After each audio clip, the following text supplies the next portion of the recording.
আমরা সব দেখেছি। এখন একবার বাংলাদেশে খুবই প্রয়োজন আল্লাহর বিধানের শাসন কায়েম হওয়া। সবই তো দেখেছি, এবার আল্লাহর আইন দেখতে চাই। আল্লাহর আইনটা ফেরেশতারা এসে এখানে কায়েম করবেন না। এই আইন কায়েম করার জন্য মানুষ লাগবে। কোন মানুষটি? যে মানুষ আল্লাহকে ভয় করে। মাস্তানি, সন্ত্রাস, জনজীবনে বিপর্যয়, অশান্তি, ঘরে এবং বাইরে সর্বত্র আল্লাহর বিধান থেকে সরে যাওয়ার এটা হচ্ছে কুফল। এটাকে আমার ফতোয়া নাকি না, এটা আল্লাহ তাআলার ফতোয়া এবং কোরআনের কালাম। আফাতুমিনুনা বিবাদিল কিতাবি ওয়া তাকফুরুনা বিবাদ। আল্লাহ ধমক দিয়ে বলতেছেন, আমি যে কোরআন নাজিল করেছি তোমাদের জন্য হেদায়েতের বিধান হিসাবে, তোমরা কি তার এক অংশ মানো আর আরেক অংশ ছুঁড়ে ফেলে দাও, অমান্য করো, অগ্রাহ্য করো, পাশ কাটিয়ে চলে যাও? যদি এমনটা হয়, ফামা জাযাউ ইল্লা খিজয়ুন ফিল হায়াতিদ দুনিয়া, এইরকম লোকদের জন্য এর চাইতে বেশি বিনিময়, প্রতিদান আর কি হতে পারে যে আমি দুনিয়ায় তাদেরকে লাঞ্ছিত করব, অপদস্থ করব? এই কথাটা কে বলতেছেন? আল্লাহ তাআলা। এরপরে বলতেছেন শেষ নয়, এরপরে যখন আমার কাছে ফিরে আসবে আদালতে আখিরাতে, আমার মুখোমুখি হওয়ার পরে তোমাদেরকে ইলা আশাদ্দিল আযাব, সবচেয়ে কঠিন আযাবে আমি তোমাদেরকে নিক্ষেপ করে দেব। তোরে ভাই, আপনি কিছু মানলেন, কিছু মানলেন না, নামাজ পড়লেন, রোজা রাখলেন, হজ করলেন, কিন্তু আপনার জীবনের সর্বক্ষেত্রে আল্লাহর বিধানটা আপনি অনুসরণ করলেন না। না করার কারণে দুনিয়ার অনেক মজাও আপনি লুটতে পারলেন না। আপনার দুনিয়াও শেষ, আখিরাতও শেষ। আসলে আপনি আমি তো এইরকম হলে সর্বহারা হয়ে যাবে, সর্বনাশ। এই সর্বহারা হওয়া যাবে না। এই জন্য আসুন আমরা সবাই আল্লাহর বিধানের দিকে যাই। আমরা সব দেখেছি।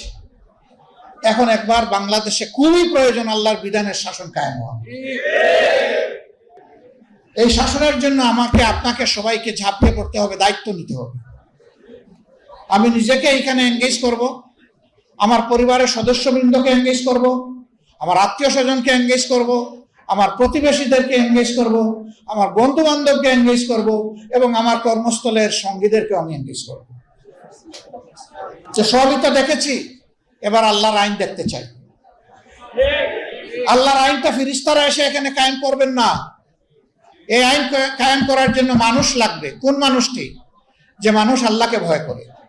এই একটা গুণ থাকলেই চলবে, যে সে প্রকৃতভাবে আল্লাহকে ভয় করে।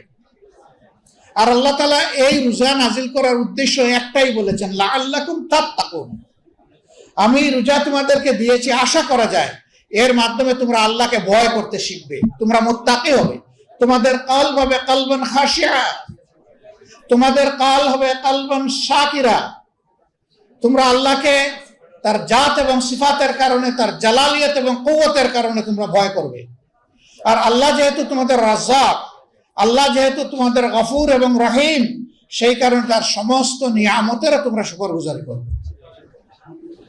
যদি এর ভিত্তিতে একটা সোসাইটি আমরা বিল্ড আপ করতে পারি, তাহলে ওই সোসাইটিটাই হবে জাস্ট সোসাইটি, বা সত্যিকারের একটা ন্যায় ভিত্তিক সোসাইটি, সমাজ।